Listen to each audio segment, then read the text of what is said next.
because it's a ton of work. And so we were looking at that and thinking, well, we'll just do the ones that seem interesting. But what we found along the way was, if we didn't have a graphical change, the skill rune just felt kind of weak or even broken. And we found that everybody at the office would just gravitate towards using all of the skill runes that have graphics changes. So what we found is that this really kind of comes down to a fundamental question, which is, we could just change all of the numbers underneath, and give you like a numerical change. And we could do that, or we could just have the screen filled with like zombie bears, right? And which would you rather have, right? Zombie bears. Okay, of course. All right. So, where are we at with skill runes? We still have 5 types of skill runes, only we've changed their names. They're now called Crimson, Indigo, Obsidian, Golden, and Alabaster. So why did we change this? Well, we had another system before where we named the runes according to the concept that was attached to them. So they were called things like multi-strike or energy. And multi-strike runes did multi-strike things, and energy runes did stuff with your resources. But we decided to change that because what we found as we were going along was that we kept coming up with ideas that just didn't fit with those concepts very well. So at first, we had some concept that would fit really well, like we'd get some things that do like a multi-shot and they would fit. But then as we started coming up with really, really wacky ideas, it just became harder and harder to shoehorn them into that system. So I want to give you an example of what I'm talking about. On screen right now is the Witch Doctor's new skill called Poison Dart. And let's see, what do we got? Obsidian rune. So that will slow monsters. And that kind of fit with the power rune before. So it wasn't too big a deal. But then we changed the skill so that we had another version that would make it a rapid fire skill. And that worked really good with multi-strike.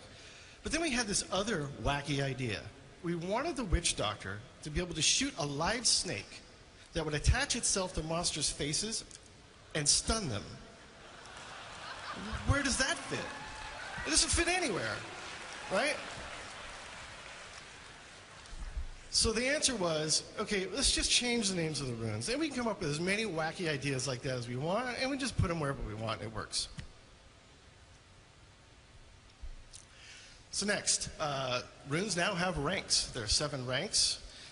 They increase as you progress through the game. Now, what do ranks do for runes? Here's what they do. They take whatever the rune does to a particular skill, and they just take that attribute and they make it extreme. Okay? So the easiest way to really get an understanding of how this works is to look at a skill and just see how the rune ranks change that skill. So we're going to look at Wizard's Magic Missile. You've seen this before probably. Here it is, unruned. It shoots 1 missile per cast. But then we're going to put an Indigo rune in it, rank 1. And now it shoots 2 missiles per cast. Now here's rank 7. You're going to need that in hell. So that brings us up to speed with what we've done with runes. And so I thought it would be a really good idea to just give you some examples of what kinds of things runes can do to skills by looking at some of the ones that we've designed. So here we have a skill for the barbarian called Weapon Throw. It allows him just to throw a big weapon. This is the Crimson rune. It just adds more damage, makes it kind of a one-shot skill. And then we have another one that allows you to throw a hammer that stuns characters, which is great for PvP. Then we have another one that, will cause confusion, which is a good crowd control version. And then we have one that ricochets for AoE.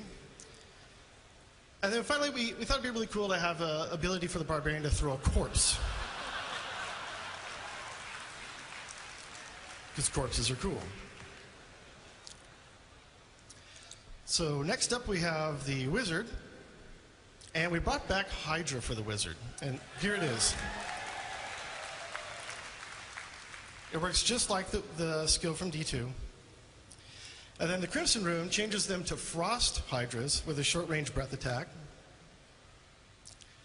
Then we also brought in a lightning hydra. Lightning hydras never miss.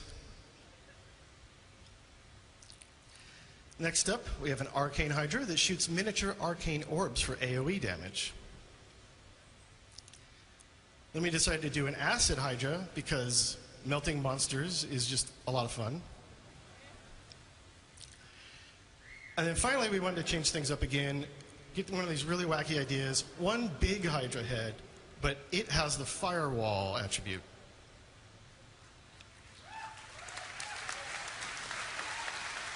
Yeah.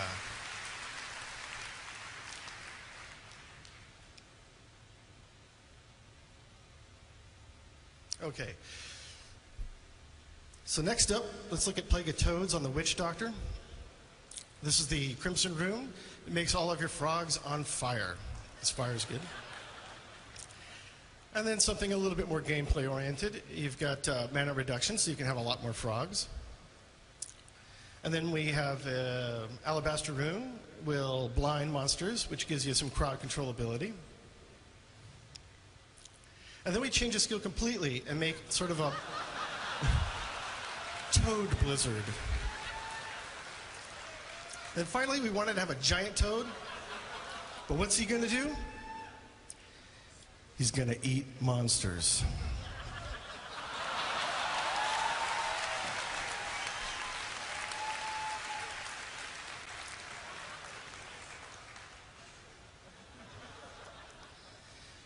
And he digests them, but he doesn't digest the loot, because that would not be so much fun.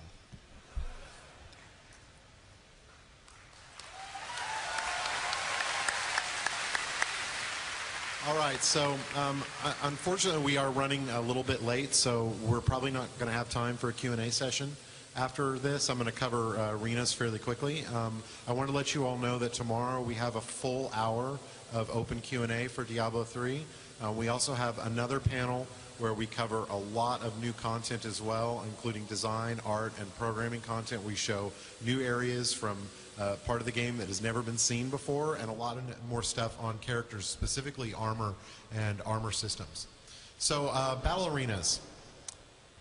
This is basically our first approach to PvP, and hopefully not our last. So the vision for battle arenas is a dedicated place for all your dueling needs. Dueling was a massive part of Diablo 2, and a lot of people really love to duel. Do we have any people here who like dueling? Anyone? Yeah, I know. You guys like to kill each other. You should just try to get along. We know you like to kill each other, and Diablo 2 really didn't support it very well. So we were really focused from the very beginning with Diablo 3 to make sure that we corrected that mistake.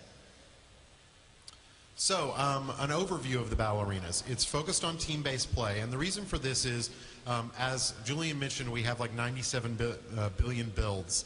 So the idea that every build is perfectly balanced versus every other build is not going to happen. We definitely want to get all the class balance a lot better than it was in Diablo 2, but the idea is that some of the builds are supposed to be better than others. That's the point. You're supposed to try and find the best PvP build. So focusing on more team-based play softens that issue a little bit, that issue of balance. So maybe if you go into the arena and you face a build you're weak to, your teammates can actually help you make up for that.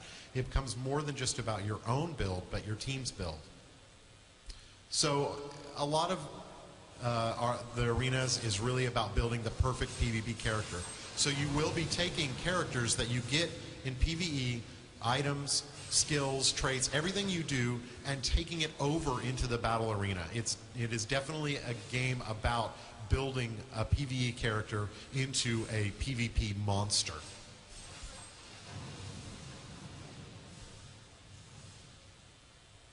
So there's lots of cool abilities. Here's the Witch Doctor and Wizard to show off a bunch. We got some zombie bears in there. That's a crowd favorite. Blizzard, which is a great crowd control and attack spell. Teleport, which the Wizard uses in just a second. Meteor. There's a lot of awesome skills, and a lot of them work great across both PvE and PvP. And some of them are designed specifically for PvP. If you go, and if you've ever looked at any of the skills that we've shown in the previous Blizzcon and gone, I don't know how I'd use that in PvE. It actually might be a PvP skill because several of them we specifically focus for there. So the PvE game has a lot of control in it. There's lots of freezing enemies and stomping on the ground and stunning everything. So, but we didn't want the PvP game to be all about crowd control, where you would basically be sitting around waiting for the opportunity to move. So a big part of our PvP design is all about counters. Counters that break you out of any kind of crowd control. So here we have the Witch Doctors using Horrify to fear the Barbarian, and the Barbarian is using Ignore Pain to break out of that. And there's also just tons of cool tricks. For example, we can teleport, freeze, meteor, bye-bye. So the arenas is fully playable on the floor, so I encourage you all to go over and, reach out and beat the crap out of your friend. So we set up a round mechanic, and essentially the goal of this is when we played the game, one round was never enough. We would see what our other team was, but we wouldn't have a chance to react to that. So the game is played as a best 2 out of 3 or 3 out of 5. We haven't figured out exactly what the great round count is, but we're going to be working on that, and we'd appreciate feedback on that. So we're going to do a lot of focus on BattleNet with the arenas and PvP. We will have matchmaking, so you'll be able to form a team or just randomly jump in. It will be skill-based, so we'll try and look and match teams equally against one another. We are trying to figure out a way to do custom games. We know that while our arenas are team-based, there's a lot of you that are going to want to do a specific team versus your friend's specific team, and maybe outside of the ranking systems.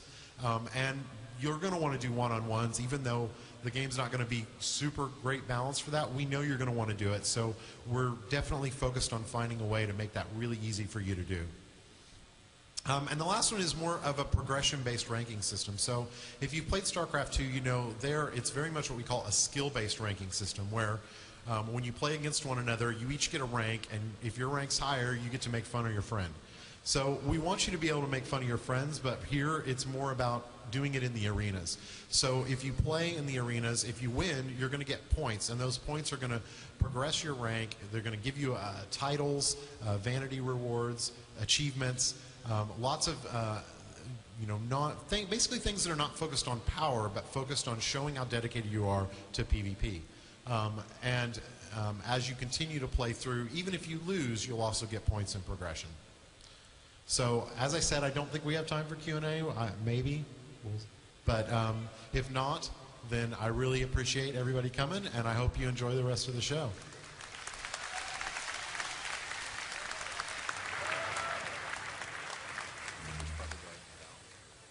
For attending the Diablo 3.